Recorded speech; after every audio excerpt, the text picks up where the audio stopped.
Welcome to Fantasy Sports Daily, powered by FantasyGuru.com. Monday through Friday at 12 p.m. Eastern Standard Time, 9 a.m. Pacific. Ray Flowers breaks it all down for you from a fantasy sports perspective.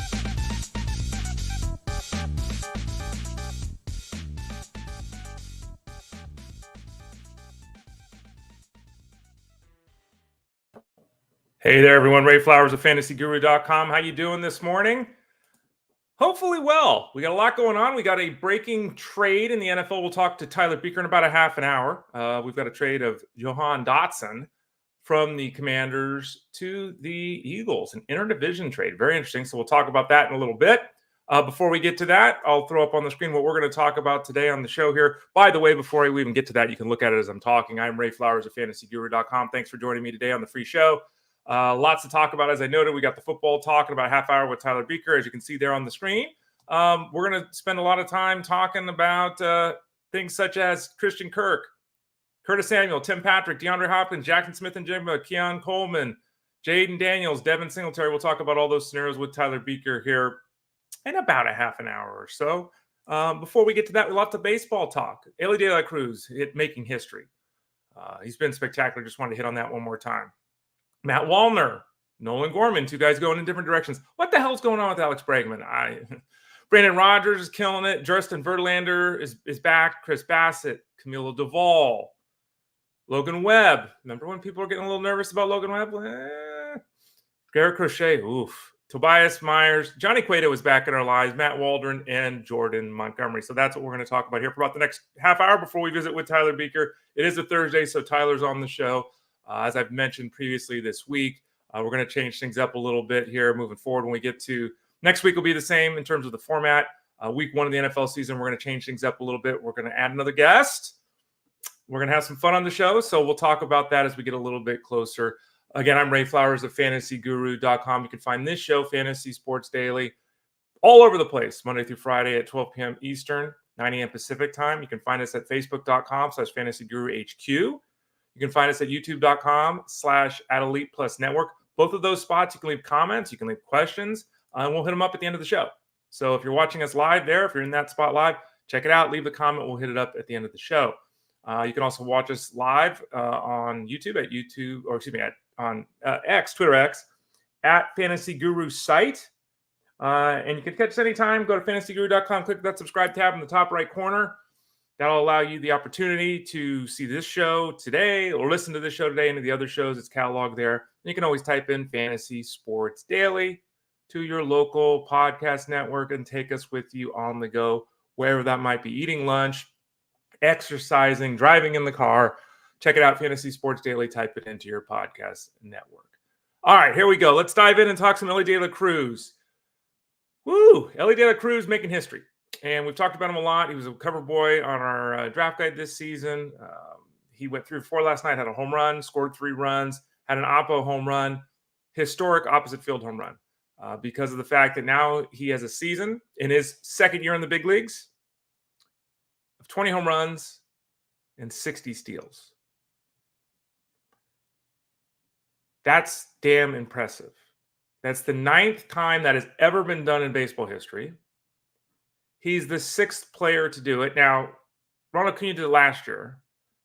But if you go back beyond Ronald Acuna, I mean, it's Eric Davis did it in 1986. Ricky Henderson did it 85, 86, and 1990. Joe Morgan did it in 73 and 76. So we had Acuna last year. We have Elly Cruz this year. But then we have to go back, to my childhood of Eric Davis and Ricky Henderson, and even longer than that to basically when I was born for Joe Morgan. Elly Cruz still has the same concerns that he came into the season with, in terms of strike zone control and everything like that. But as we've discussed here on the show many, many times, he's got to be one of your favorite players in baseball. He hustles, he plays hard, he's great off the field, he seems to be a great teammate, he's enthusiastic, he's got all these skills, he's dynamic. 2060. 6th player ever to do it. Now, Matt Wallner is nowhere near Elly Cruz in pretty much any facet of the game. Well, maybe in the power department. Everything else, obviously, is Elly Cruz. Matt Wallner hit a home run last night off Matt Waldron, and we'll talk about Waldron here in a bit.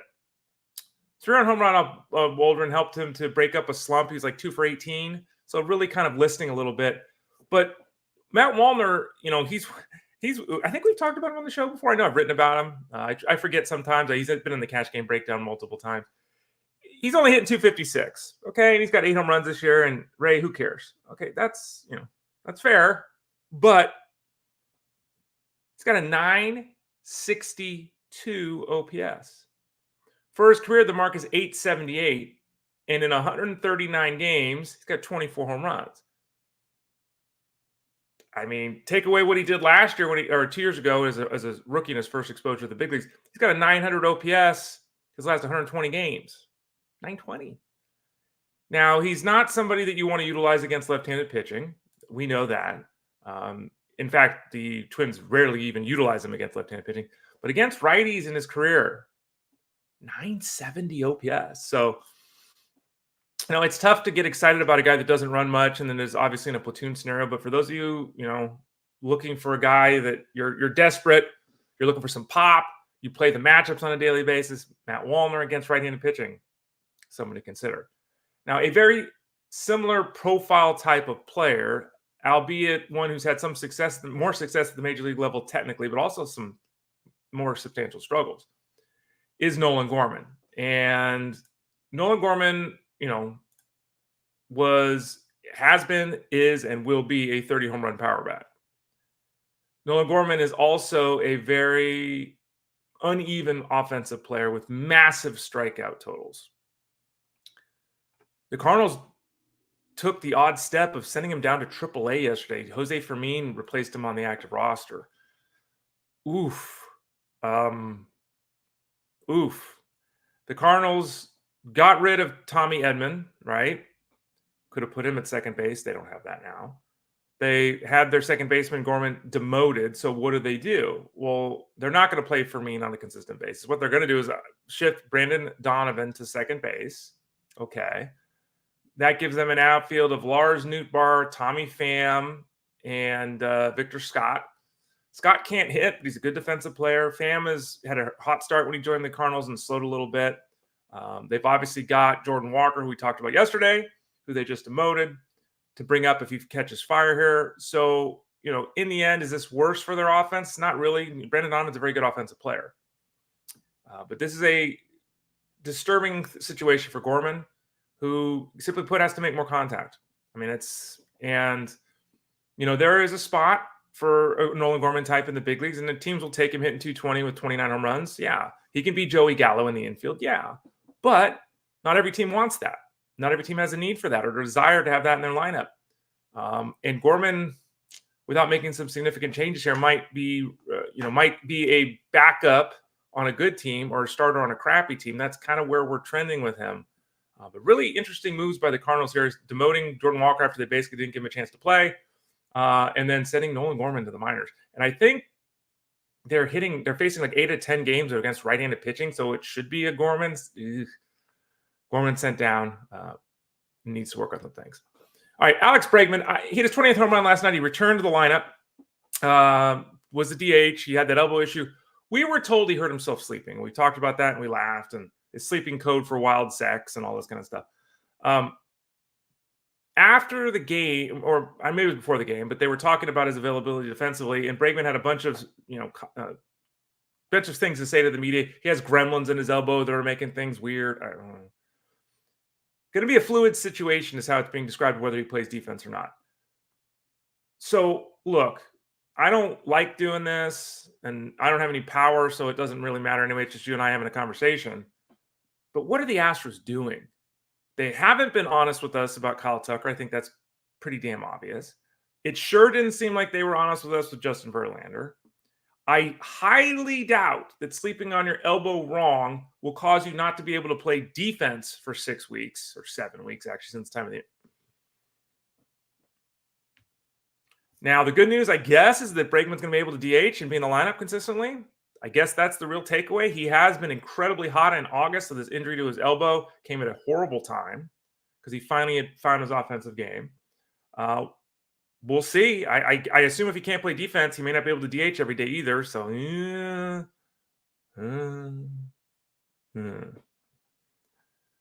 Brandon Rodgers, let's talk next about him. He went 2 for 4 last night with the double. And Brandon Rodgers, say it with me if you've been with me for years. Thank you. Say it with me. Ray, you've been wrong about Brandon Rodgers. I've been disappointed with Brandon Rodgers. I'm not going to argue with you. Brandon Rodgers has not lived up to, I don't think, anyone's expectations. Brandon Rodgers was supposed to be hitting 280, 25, 90 year after year. Not that guy. But, and even though his overall numbers this year are more Brandon Rodgers, the last month, he has been tearing it up. He's hitting 340 with a 910 OPS the last month. The last 2 weeks, he's hitting 340 with a 920 OPS. He's got 9 RBIs his last 12 games, couple home runs as well. He is really hitting well at the moment. And there's no speed here. There's moderate to average power here. It is what it is. We obviously feel more comfortable starting him when he's at Coors and on the road. Okay. But for those of you needing a boost up the middle, I mean, again, for a month now, 340 with a 910 OPS. He's really been effective, which probably means he'll get hurt next week or tomorrow. But right now, Brandon Rodgers is swinging a nice bat, and for middle infield boost, he's an option for you. Speaking of Justin Verlander, who we just talked about, struck out 6, gave up 2 runs over 5 innings in his return. That's good. Holding the Red Sox to that level, really nice. 10 swinging strikes, 37% CSW through 76 pitches. This is really good. Now, he faces the Phillies next. This is another unappetizing matchup for Justin Verlander. But he did check all the boxes yesterday. He looked good. The results were good. He got his pitch count up. Okay. I mean, I'd be very cautious with starting him next week against the Phillies. That's a buzzsaw potentially. That lineup, they've slowed a little bit here the last week, but still. Phillies are, they're fearsome. Oh, look at that, fearsome Phillies. Look at that alliteration in the morning here at 9:15. Maybe the extra hour that we starting the show later, an hour later now, helps. But yeah, Verlander checked the boxes yesterday. Again, caution in his next start.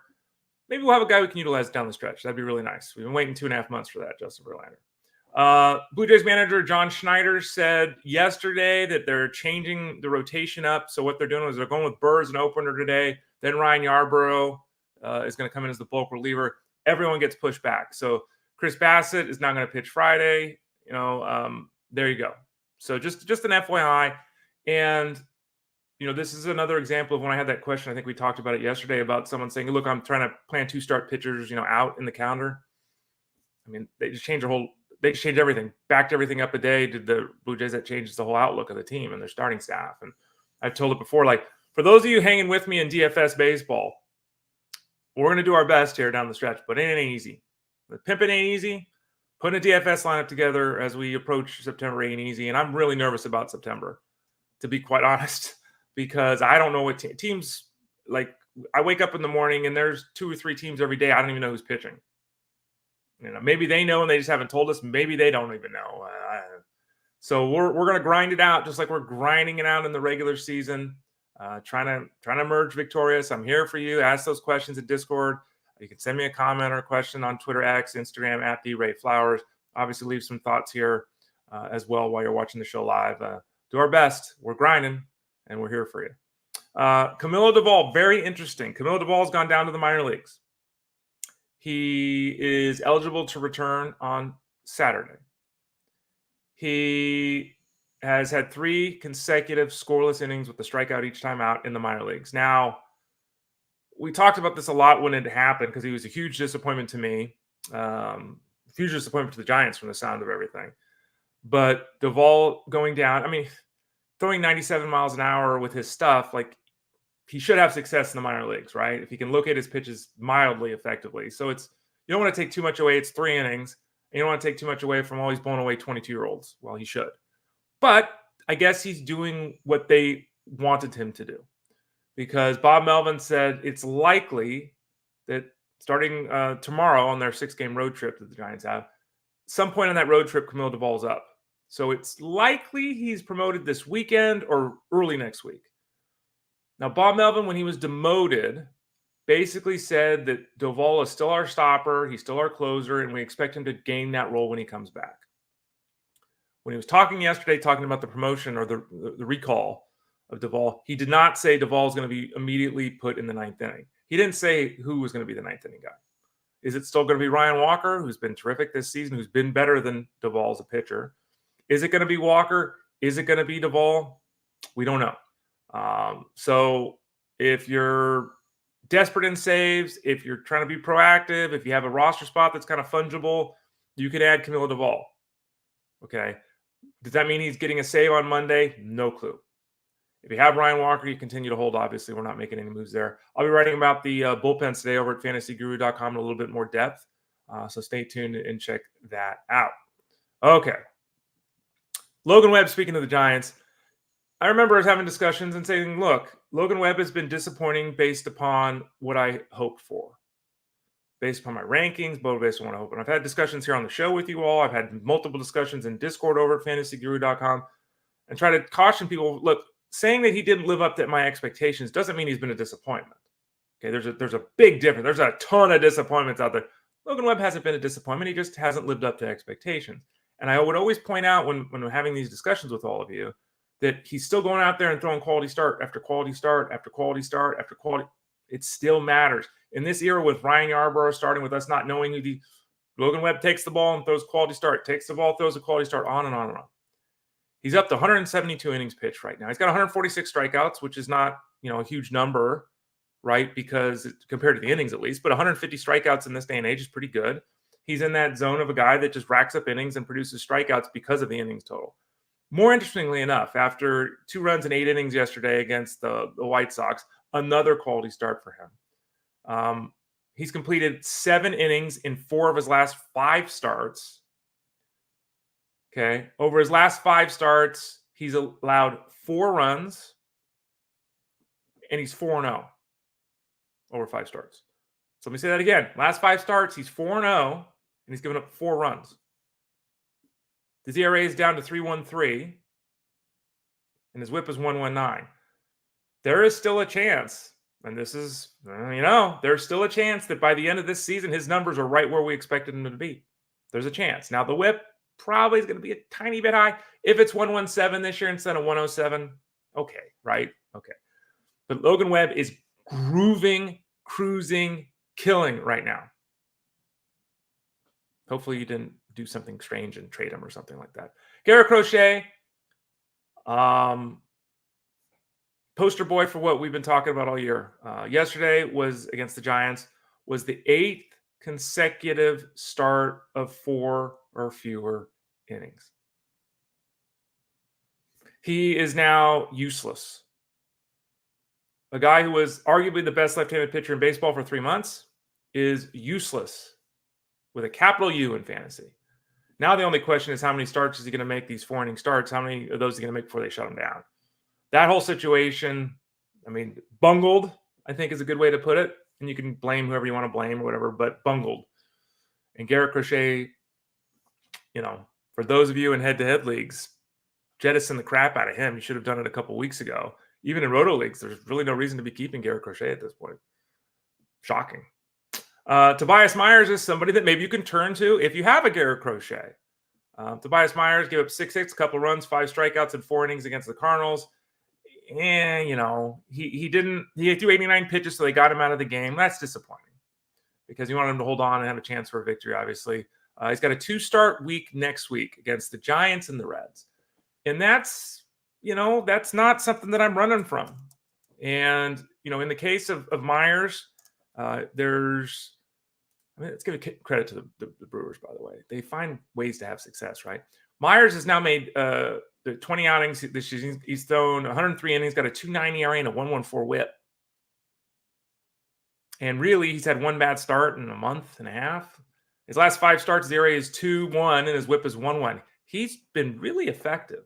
And again, those coming matchups are not scary. At least the one against the Giants isn't. The one against the Reds can be problematic, but the one against the Giants, if he stays on schedule, isn't. Tobias Myers could very easily be on your waiver wire because he's not sexy. He's not exciting. Even if you're in a head-to-head league, he's being added when he starts and then dropped. Okay. But Tobias Myers, pay a little bit of attention to Tobias Myers. Now, this next guy, honestly, any dude that has a van that has like 20 woofers in it, which this guy does, I'm a fan of. I've got his bobblehead in the other room, and his bobblehead is not a head. It's a body bobblehead, and you'll realize why in a second when I talk about his name. With all the problems on the pitching across the land, I'm really surprised. I'm honestly really surprised he didn't make his first start until yesterday. It's Johnny Cueto. Great bobblehead, by the way.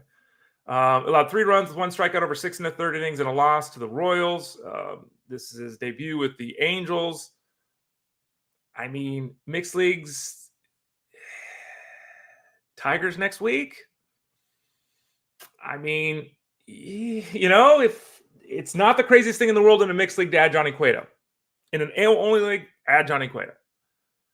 Cueto is way past his prime. He's not going to miss bats. There will be efforts where his control's a little bit off and he gets hit hard. But as we saw yesterday, I mean, the Royals are not an easy team to pitch to. And he went out there and, got it done. So I'm not going to push for Johnny Cueto to be added in a mixed league at all.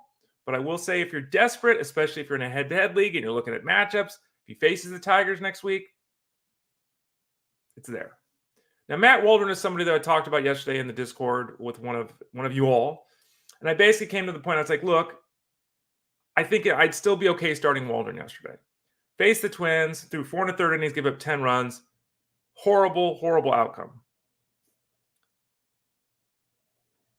The problem with Waldron is, this is any knuckleballer, right? Is it's very difficult to catch a knuckleball, to hit a knuckleball, and to prognosticate what's going to happen with knuckleballers because you might just show up and not have your knuckleball. Yesterday, apparently, he showed up and he throws his knuckleball about half the time. Yesterday, he threw it 25% of the time. He didn't throw it. And you and I can't know if he's going to get out there and throw the knuckleball in the bullpen, and he's just not going to have it. And apparently, he didn't have it yesterday. He can't get by and be effective through 6 innings and line up 3 times, all that kind of stuff, if he's not throwing his knuckleball. The stuff isn't good enough without the knuckleball. He threw it 25% of the time. Maybe it's 24% of the time. He didn't throw the knuckleball. So now we are definitely, and it's not just to give up 10 runs. And now that's 3 outings in a row where he's been spotty. It's that he only threw the knuckleball half as often as normal last time out. So we can't be starting him next time out because I don't know what it is, but right now he ain't got it. I apologize for the advice. Again, I think it was the correct advice yesterday, but now that we have this extra information about him just not throwing the knuckleball, be careful with Matt Waldron. Jordan Montgomery is somebody that we have talked about here on the show on and on. Yesterday against the Marlins, he gave up 10 hits, 6 runs over 5 2/3 innings. I am biased because I have Ryan Nelson on my Tout Wars team, still in second place. We'll see how that goes. I have Ryan Nelson I picked up off the waiver wire on that team. And Ryan Nelson, as we've discussed here on the show, has been terrific. And unless the Diamondbacks go with a 6-man rotation, we keep getting this Ryan Nelson's, okay, is he going to start? Well, he'll start and we'll make it a 6-man rotation if he doesn't use in relief this day or if he isn't used in relief this day. At some point, don't the Diamondbacks just say we can't keep pitching Jordan Montgomery and say that, look, Ryan Nelson's just better. He's been better for 2 months. He's just better. I mean, Jordan Montgomery has thrown 95 innings right now. He's got an ERA of 6.5 and a WHIP of 1.7. He has been better of late. Better than that, at least. But yesterday he was terrible again. And he's just not getting outs like Ryan Nelson is. It would be smart for the Diamondbacks to say Nelson's in our rotation. It would be great for us in the fantasy space if they said that. We'll see. It's Jordan Montgomery. He's not a reliever. He's a lefty. He's a veteran. He's had all this success. I think we're to the point, though. I mean, Diamondbacks got to win some games here. Either they go with the 6-man and they just go with the 6-man, or I think Jordan Montgomery's likely headed to the bullpen. That's unless there's an injury. That's what I'm seeing here. Okay, let's get some injuries. Tyler Glasnow, who went on the injured list with the elbow issue, who's had a phenomenal season. The elbow issue is no big deal. Minimum stay on the injured list. Everything's going to be fine. Well, now he's not going to get a minimum stay on the injured list. Now they came out yesterday. Dave Roberts said he's going to miss more than the 15 days that they expected. They're not saying that there's a setback or anything like that, but he has not started throwing again yet. And though they told us when he went on the injured list to be back at the end of that, now they're not telling us that that's not the case. Is this worrisome with Tyler Glasnow? Is this the Dodgers just saying, hey, man, we're just trying to make the playoffs? Is this the Dodgers saying Glasnow is blowing past all his workload highs in his career? Who cares if he misses another start or two? Probably that. Probably. But as we've been discussing here throughout the show, we hear things all the time from teams that don't end up being the case. As we see with the Dodgers, every pitcher on their staff has been hurt at some point this year. I'm exaggerating slightly, but not really, right? I don't know. So he's likely okay, but it's going to take longer than the 15 days, meaning he's going to miss at least one more start than we anticipated when he went on the injured list. Maybe it's 2, maybe it's 3. We'll see with Tyler Glasnow. We just don't know at the moment. Jazz Chisholm, and this is really – Jazz Chisholm took batting practice yesterday, and apparently the team says he's getting close, and, when he's eligible to return, he might be back on the field. Now, remember, when this injury happened, there was panic in the streets. There was testing. There were MRIs. There was talk about surgery, and he's going to be back in 10 days. So, again, this is an injury situation in reverse of what we're talking about with a guy like Glasnow. This is, oh, my God, his season's over, to he's back in 2 weeks. This is great news. Now, hopefully, when he's back, he doesn't tweak it. Chisholm, I'm talking about, tweak that elbow again, and then he has to miss a month of time. We'll see. I don't know how close he is to living on the edge with the elbow. We don't know. But right now, he's rapidly approaching a return to the big leagues with the Yankees, and that's absolutely fantastic news considering where we were the night and morning after of that injury. Luis Hill, his teammate, says, and here we go, he's got the back issue. He's on the injured list. They're hopeful that he'll be able to return over minimum still on the injured list. We'll see. Is that what happens? Does this turn into one of these other scenarios where, is this, this guy's just body's breaking down as we've discussed because of the workload he's not used to? I don't know. We're hearing that they're either going to go Will Warren or Yendris Gomez in his spot. The Astros really need Luis Hill, whether he's going to be available or not. I don't know when that's going to occur. We have to question the performance level at this point, all of that. But the back issue, they're saying likely to keep him out the minimum time, though we just heard that with Tyler Glasnow. And finally, before we talk some football with Tyler Beaker, Victor Vodnik, who all of a sudden we were kind of getting excited about, is taking over the bullpen, 9th inning role for the Rockies. He's throwing all this gas, striking guys out. He's now on the injured list with right bicep inflammation. Here we go again. Remember the bullpen report, the closer grid will be updated today at fantasyguru.com. We'll talk about this. Tyler Kinley is probably the number one guy up right now as the Rockies go on to, I don't know what, their 5th or 6th closer this year. It's been a mess all season long for Colorado. We know that. It is what it is. Vodnik was leading the major leagues in pitches thrown by a reliever, but now he's on the shelf with bicep inflammation, and we'll see how long that stay is for the Rockies reliever. Okay, so there's our baseball talk. Again, leave some comments, questions. See some things coming in here. We'll address them at the end of the show here today. But before we get to that, we got time to talk some football, as we do every Thursday with this gentleman. He comes on and he wows us with his intelligence. He wows us with his knowledge, and he wows us with his beard that is way better than mine. And that is Tyler Beaker of fantasyguru.com. Tyler, how you doing today? Doing great, Ray. How about you? We got some big news. We do, yeah. A few minutes before we fired up the show today, I actually was like 2 minutes late trying to get everything put together here. We got some news. The news is a trade in the NFL, which you don't see too often. You rarely see trades happen at this point on the calendar, unless I'm blanking. I don't think it happens very often 2 weeks before the season starts. The trade is basically the following: that the Washington Commanders are sending their former first round pick, Jahan Dotson, who we've been hearing a lot of. He's not really fitting in here, and he might be getting passed by people. They're sending him to the Eagles, which, if I'm not mistaken, is the same division, which is really weird in the NFL, for a 2025 third round pick and 2 7th-round picks. So they're not really getting anything back. The Commanders basically, I guess, admitted it was a mistake, that it didn't work. They're getting these picks and all of that. So let's go through it. Let's start out first of all with the Commanders side. Now that Dotson is out of town, what does that Commanders receiving core look like? He didn't really have a great camp in terms of everything that I had seen that was being reported. Just wasn't on the same page with Jayden Daniels. And when you invest that kind of capital for the new quarterback of the future, you roll with the quarterback of the future. So Dotson on the way out hasn't really been super impressive. Still think he was kind of a bit overdrafted by Washington a few years back, but basically for Washington, it tells us Yeah, little guy. Little Yeah, guy, diminutive. Terry McLaurin to the moon, basically. Really, really high on his production profile.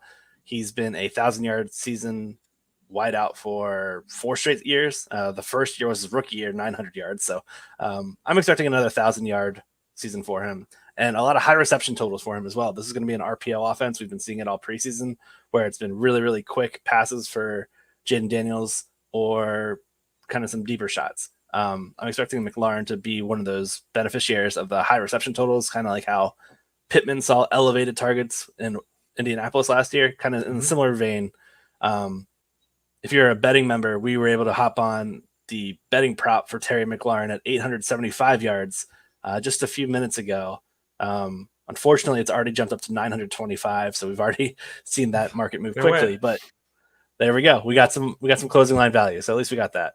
As far as the ancillary players in Washington, I think Luke McCaffrey benefits quite a bit, but he's been a slot-only type of wideout, still really young and new to the wide receiver position, a former convert. So I think it'll allow him to get on the field more consistently. Dyami Brown has had the steady drumbeat all preseason as like the vertical guy. I think he has 4.4 speed, North Carolina product. He is basically going to be the 1-for-1 replacement, I think, for Dotson on the outside.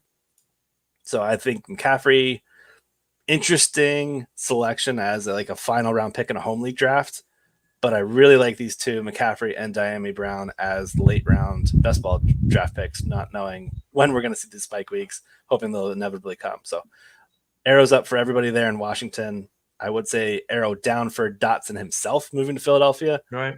Just switching lenses over to Philadelphia. Like, it's just, there's 2 target hogs there, and AJ Brown, Devonta Smith. They are not giving up production whatsoever to Dotson. We did see Johnny Wilson have a really strong camp as that wide receiver 3, FSU first-year guy. He was teammates with Keon Coleman last year. But I think we can pour some cold water on the Johnny Wilson hype, knowing that it's probably going to be Dotson that rotates more infrequently. I'm going to be honest. I don't think Dotson's a player you really need to draft and redraft at this time. I don't think Johnny Wilson's a player you can draft anymore either. And even Dallas Goedert, I think, might take a little bit of a hit in terms of just those targets probably being spread out a bit to Dotson. So that's kind of my view in terms of the whole picture, big picture of it. Yeah, really interesting. Again, interdivision early in terms of the calendar, all that kind of stuff, really fascinating. Strange.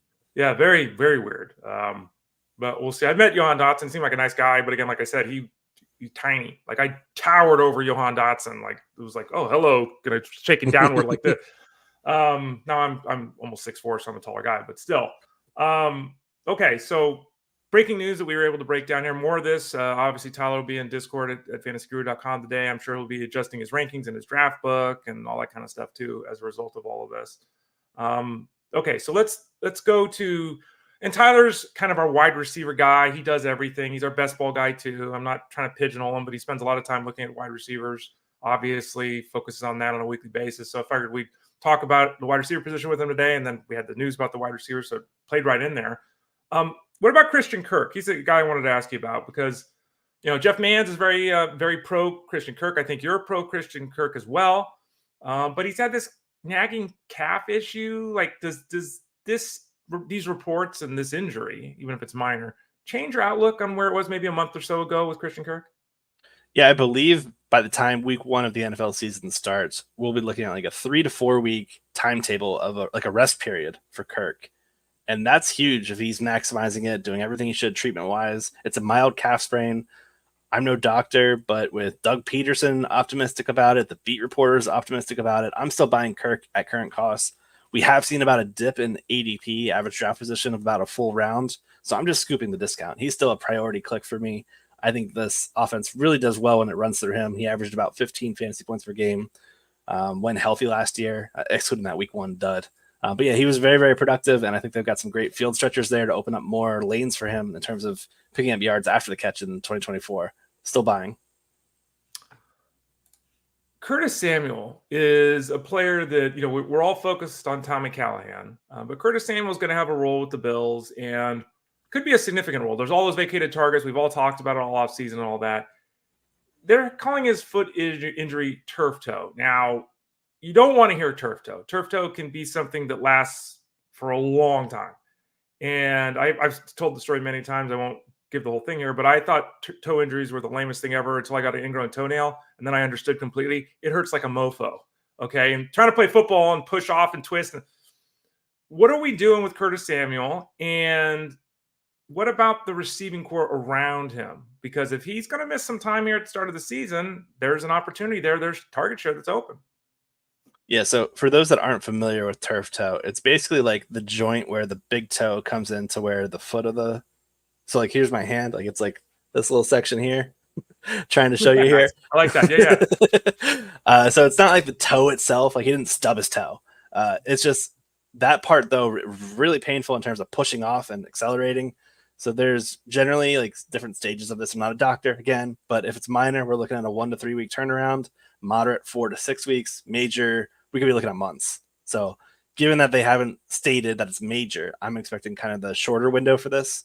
And it really comes down to how much rest they're giving him. Things are shaping up to be positive for him in terms of the timeline for this, in terms of being ready for week 1. I'm a bit discouraged because I've been bullishly drafting Curtis Samuel as my guy all off season. Mm-hmm. Then I find out we've got our secret code name for another player on the team. And I don't know. Anyway, what I do think is Samuel probably starts the season slow. You probably don't need to put him in a starting lineup week 1, but I wouldn't really take him off your draft board entirely. I still think he's worth the discount we're going to get now. I'm still going to take swings in best ball. I'm still going to take swings in redraft, but in the start sit leagues, I'm just going to be cautious with when I want to roll him out. He's going to be that type of player where I need to see it first, and I'm okay missing it. If he has a big week in week 1, I'm okay missing that. Tyler Beaker joining us here on Fantasy Sports Daily. Ty, let's talk about the Broncos receiving core. Cortland Sutton's ended up on multiple teams of mine. He seems to be the forgotten wide receiver 1 in drafts. He's the number 1 guy on his team. Okay. But what about Tim Patrick, who continues to see snaps? He continues to be involved. He's running with the first team. Is he the number 2 receiver on this team? And if that's the case, what are some reasonable expectations for him? Because there have been moments around the injuries where Tim Patrick has had some success at the NFL level. Yeah, we have this perfect fit of like shoe and foot between Sean Payton's system and Bo Nix's style of play. It's the short, quick passing game. It's like their bread and butter. It relies on a lot of timing routes, and I think Patrick has that veteran ability to execute these timing patterns to the degree that Payton's really excited about him. They're putting him in the slot, which is very different than what Patrick, the big-bodied wideout, typically plays. Usually he's like, if you're going to prototype him, he's probably an X more than anything. And maybe I'm just blind to it because Patrick is like that X to me. He's also missed each of the last 2 full seasons, one due to a torn ACL, one due to a torn Achilles. A torn Achilles historically really saps any of that quickness, which coming out of the slot with this guy not really being the quick twitch body, I don't know how this plays out. This is really weird to me. But I do think it's time to take in the new information and readjust. Like this isn't like just noise. I think we should be elevating Tim Patrick as like a late round sleeper. I'm looking for him in Dynasty League specifically because he's older and he was probably dropped for not playing for 2 years. I think he could be out there on some waiver wires. But redrafts, I don't know if you want to take a swing on a guy like this, knowing the Broncos are still going to be very variable week to week in terms of how they produce. Maybe in DFS is when we take our shots where we see a blitz heavy team and Nix just relies on the slot. Boom, boom, boom. We just peppers Patrick with a bunch of receptions. Right. That's my real take on it. Is probably just leaning on Tim Patrick for DFS purposes because, again, this is a 31-year-old guy coming off a torn ACL, a torn Achilles. He looks great. I'm happy for him. It's a great story. But for fantasy, I want to win money, and I don't know if I want to invest in Patrick heavily. A player that we've invested heavily in for years with great returns is DeAndre Hopkins. He's got a knee issue. We heard when the injury happened, oh man, he's going to be 4 to 6 weeks. And week 1, now we're hearing that he's expected to be active in week 1, which is really good news. Talk to us about Hopkins because it's like, I think a lot of people have him on that kind of wide receiver 2-3 border. It's like he's still got the great hands, but he doesn't seem as explosive as he once was. The offense has improved around him, but does that take targets away from him? Where are you at with DeAndre Hopkins? Is he kind of a floor guy that's kind of boring, but might end up catching 80 passes this year and you'll be happy with him anyway? Yeah, I think that's a reasonable expectation. Like, I've been really surprised how many people have left him for dead. His like ADP on best ball drafts are 100 plus. Mm-hmm. But I'm happy to pick him up as a wide receiver 5, wide receiver 6, depending on your build. And he showed quality rapport with Levis last year during his rookie year, racked up a ton of air yards, number one among all wideouts in that. But you're right, there are a lot of weapons that the Titans added this offseason. There's going to be a drastic change in offense philosophically, where there's going to be a lot more meat on the bone. So, like, sure, we're not going to see the large percentage of targets going to Hopkins, but the overall pie gets bigger, where it's not going to be to the degree where Hopkins is unusable in fantasy. To me, I'm ideally rostering him as a flex, not even a wide receiver 2 or wide receiver 3, just because, well, you're not drafting him to be a top 24 wideout. He's not going in the top 3 or 4 rounds. I just think he's going to be a quality flex play this year in type of leagues where it's 3 receivers and 1 or more flexes. So he's ideally that 4th or 5th wideout that you're plugging in there. Great bye week fill in. But yeah, I think there's going to be some variability given his age. The knee I'm not really worried about. Like, I think he really is ready for week 1, as the beat reporters are indicating. But more or less just the competition for targets is really going to make him a bit more variable in terms of the week-to-week consistency. Let's go back to the Bills. You were talking about Curtis Samuel. We've all been talking about Tommy Callahan. Keon Coleman is another guy that I think Armando Marsault wants to marry Keon Coleman if he wasn't married. He likes him an awful lot. Keon Coleman or Jaxon Smith-Njigba, 2 youngsters, 2 guys are going to have roles in their offenses, opportunities for both guys, changing offense on one side, vacated targets on the other. Which of these 2 youngsters would you prefer in a redraft scenario, Tyler? Armando, if you're watching, look away, because I'm going to go with Jaxon Smith-Njigba, and that's not a doubt in my mind. I think JSN crushes Keon Coleman. I'd love to have a side bet with Armando on this. Okay. Let's take a quick look back at the Washington Huskies and how new Seattle offensive coordinator Ryan Grubb, who comes from there, has utilized his receivers. So in 2023, we saw the massive campaign from Rome Odunze, top 10 draft pick, All-American, 92 catches, 1640 yards, 13 receiving touchdowns. He's a big vertical, 6'3" wideout. You can easily see it in your mind's eye, a 1-for-1 swap with DK Metcalf. That's what Grubb wants his Odunze to be, Metcalf.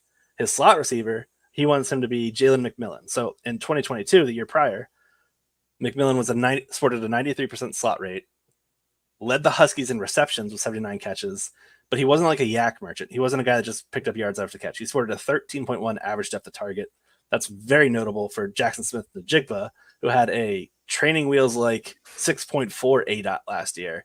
I'm just anticipating Grubb's Seahawks to be far more pass heavy than what they were under Pete Carroll, and for the slot rate or the slot receiver to actually have some value relative to what we saw last year in the Carroll Shane Waldron system. To me, I think that JSN greatly eclipses his 2023 production, and a lot of that's because this offense goes more vertical and they pass more heavily. I don't want to dunk on Keon Coleman, so I'll just say positive stuff about JSN. Okay, that's good. Sorry, Armando, if you are watching. Okay, let's circle back. I wanted to ask you this before the show started, before the trade happened, and I probably should have asked you earlier. You mentioned Jayden Daniels, and we have to talk about him because Dotson, in theory, is a weapon that he would have had. He doesn't have him anymore now with the trade to the Eagles. Talk us through Jayden Daniels. Like, I think everyone is kind of in that, well, yeah, I'd love to draft this kid and the wheels. What are we getting? Like, from a fantasy perspective, give me it all works out versus, like, where are we at in terms of what production? Is he QB 9? Is he QB 18? Like, what's kind of the range that you see with Jayden Daniels, especially with this news of the trade today of Dotson? So generally, I think we want to take preseason usage and alignments and play calling, all that stuff with a grain of salt, because for the most part, it's rather vanilla. Mm-hmm. But we have a long enough track record with Cliff Kingsbury where what we're seeing on the field is pretty much how he's going to play it. That means a lot of RPOs, a lot of quick hitters, and the occasional scatter shot down the field. And we know Daniels can deliver deep down the field. He had, I think it was an 11.5 yards per attempt mark, highest among FBS quarterbacks last year in college. And his ability to throw deep led to both Neighbors and Brian Thomas Jr. both getting round 1 draft capital. Like, this guy can throw deep and he can do it well. I just worry about the horizontal raid and like how that plays out in terms of stalling drives. Like, do they put the ball in Luke McCaffrey's hands and expect him to evade 2 tackles and get upfield for 10 yards for the first down time and time again? I think there's going to be some bumps in the road. Sure. He's a rookie. He's also really tough in terms of being positive about his pressure to sack rate. It was among the league's worst, and that offensive line for the Washington, middling at best. So I think there's going to be some times where we just see Daniels hold the ball too long and just say, oh, he got crushed. He does have the X factor, like that rushing skill set of a guy that sees 5 yards of open field and turns it into 15 somehow. So like health being a question mark, sure, we'll put that to the side for a minute. If I'm going to give like a projection for him, let's say 3,500 passing yards, 600 rushing yards, 25 total touchdowns. And if you take out a few points for turnovers, like interceptions, fumbles, I think we're still looking at a top 10 option. So consider me a buyer. There's a lot of upside here, especially if maybe I'm downplaying the horizontal stuff and he just goes more vertical and we see more explosiveness. But consider me a buyer. I think if you're a bit sheepish on Jayden Daniels as a whole, then you're not spending a lot of capital. You can easily get a second quarterback, a guy like Brock Purdy or Jared Goff that offers some stability a round or two after selecting Daniels. And to me, I think we need to be taking these home run swings. What if Jayden Daniels puts up a Lamar Jackson type season? What if he averages 25 fantasy points per game as a rookie right out the gate?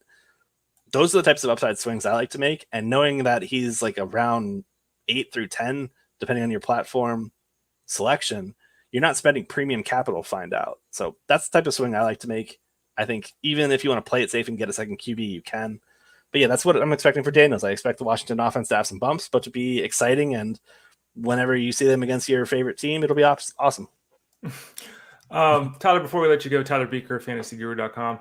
Got a question in the chat room. We'll hit it in a second, but I don't want people to think you just do wide receivers because that's not the case. What about a running back? Devin Singletary seems to be the guy on his team. And there's been some interest in camp here and in preseason work. The offensive line looks a little bit better than expected. No one cares about Devin Singletary. No one's pushing him up draft board. Are we sleeping on Devin Singletary, or are there reasons that he should be drafted where he's basically being drafted? I'm in that party of not really caring about Devin Singletary. So just some quick stats. Over the last half of the 2023 season, weeks 9 through 18, when he was a starter, he was decent, 89 yards from scrimmage, 13.4 fantasy points per game. That's RB21. Like, it's very middling, a back-end RB2. Didn't check a lot of advanced metric boxes. Pretty much, by all accounts, just a guy. The Giants did add some beef to their offensive line, as you referenced. But Singletary, to me, is just a floor-only play. And the reason why you get excited about Singletary would be receiving upside. And this team just invested in Tyrone Tracy, very exciting prospect, a wide receiver, running back hybrid. Over the last 2 years, this guy had, I think it was the second most catches. No, I'm sorry, that's another back. Excuse me. This guy he's just a great receiving prospect. Excuse me. Let me just restart there. And we know targets are worth roughly 2.5x the value of a carry. Knowing that type of value is just going to be sapped away from Singletary, it kind of just removes the upside there. This is also a team that's projected for 6.5 wins. So there's not a lot of touchdown equity in Singletary's name either. So looking at the opportunity cost, guys going around him, give me the Bengals backs instead. Give me the Titans backs instead. Give me any of the high-end rookies that are going in that round 9 through 11 range where Singletary's often going off the board. There's just other better picks to me than I think Singletary is. Again, just a guy. Tyler Beaker, Ray Flowers here on Fantasy Sports Daily. Tyler joins us every Thursday here on the show. If you want more of Tyler's analysis, if you want to talk to Tyler in Discord, subscribe tab, top right corner of the website. You can see it there on the page. Click on the products. You can get the DFS product for football, the seasonal product for football, the wagering product for football.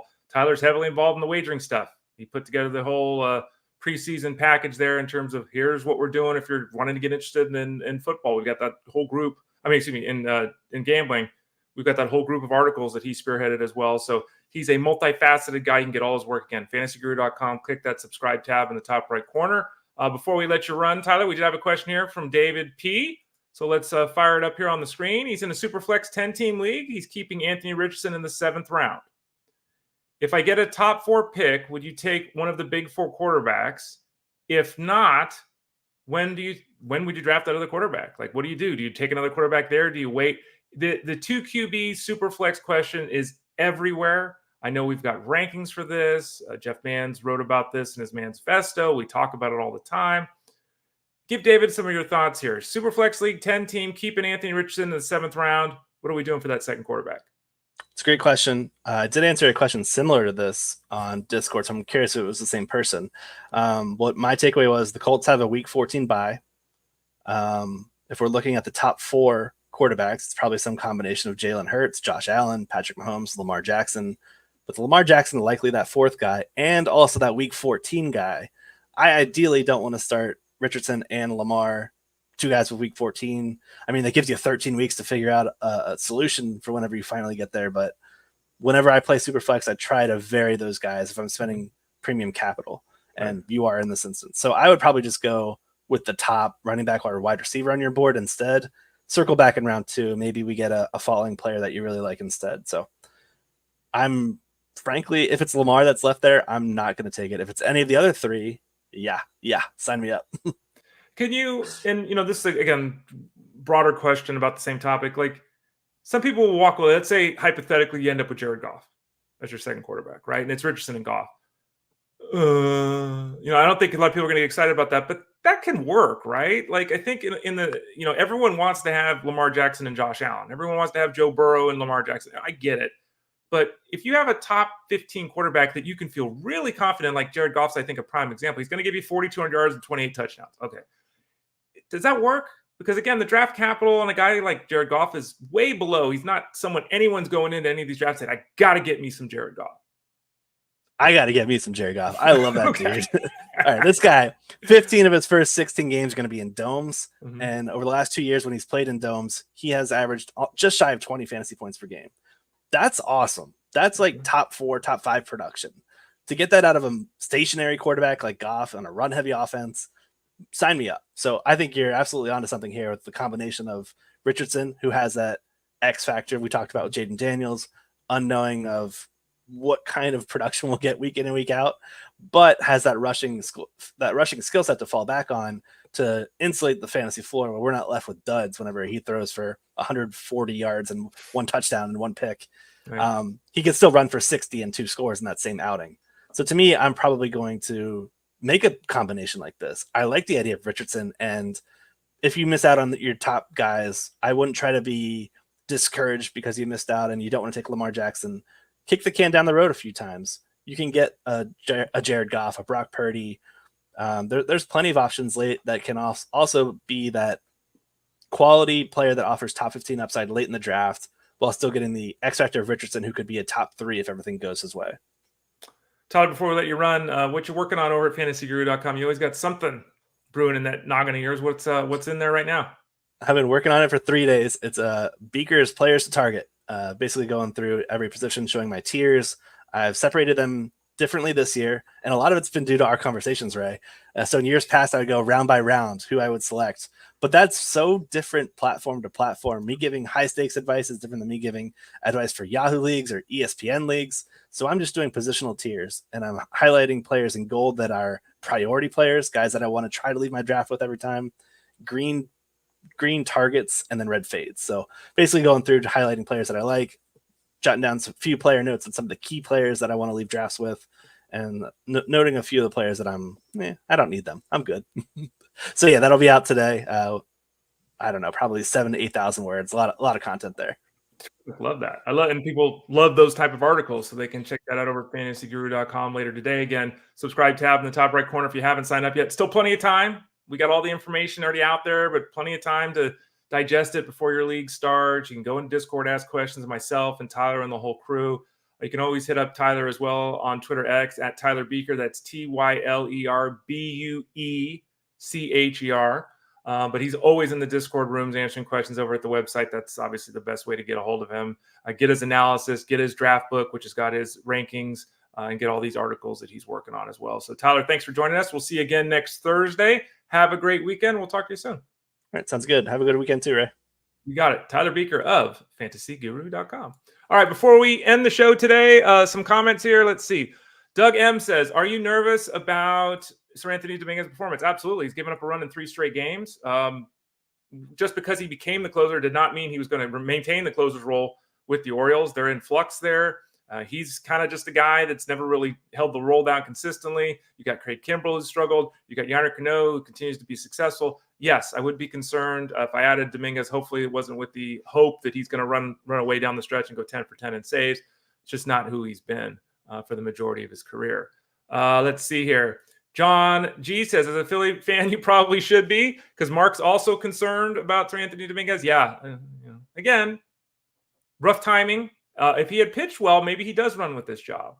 But giving up a run in 3 straight outings, you got to be concerned about where he's going to fit in the pecking order in that bullpen with the Phillies.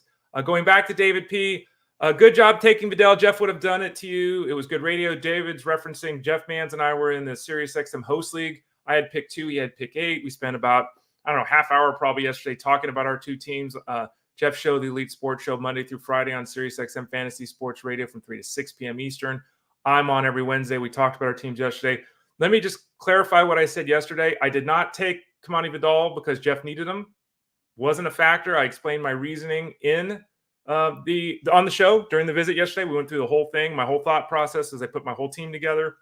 I will also point out, as I mentioned in Discord earlier today, some of y'all poking jabs at me saying, I'm stealing all of Jeff's players. Let's just be very clear about this, okay? Of course I listen to Jeff Mans. He's a really smart guy. Of course I take into account what he says, what Tyler Beaker says, of course. I also drafted Camilo Vidal in my Dynasty League in May. I also drafted Camilo Vidal in Scott Fishbowl. I also drafted Camilo Vidal in the FSGA League, and I took him yesterday in the SiriusXM League. I've taken him in all my leagues. All my seasonal leagues that are out there in the public, I've taken him in every one. So I didn't steal him from Jeff Mans because he had Gus Edwards. I took him because I'm taking Camilo Vidal. Okay, let's see here. Doug M says, Tigers will show Cueto. They sure might. It's definitely a potential there. Rubby17, I rage dropped Waldron yesterday. Rage drop. Added Yasita of the Rays. Solid addition there. He didn't get the save last night because he's been utilized heavily, but he's still the lead guy, I think, at this point in time, at least until Fairbanks is back in the bullpen. Waldron, as we discussed earlier, he threw his knuckleball half the amount of times he normally throws it last time out yesterday. That's a concern. I understand the rage drop. Doug says, would you sit Schwellenbach versus Philly tonight? Totally depends upon what we're doing here, your setup, where you're going. I think he is a moderate start today. He's going to be in the cash game breakdown. It's a 5-game slate. There's only 10 pitchers to choose from, so he'll be in the cash game breakdown. I would lean towards starting Schwellenbach without knowing all the details. Angelo says, I'm starting Schwellenbach and Springs as your streamers. Well, there you go. Angelo agrees with Tyler Beaker and says, heck yes on McLaurin. All right, that's for you, Tyler. And then finally from John G., Del Castillo of the Diamondbacks or MJ Melendez of the Royals as your catcher in a head-to-head league. I think you got to go with Del Castillo. It's unclear how much time Moreno's going to miss. We don't know when he's going to be back. We heard he will be back at some point. But Del Castillo has been so productive.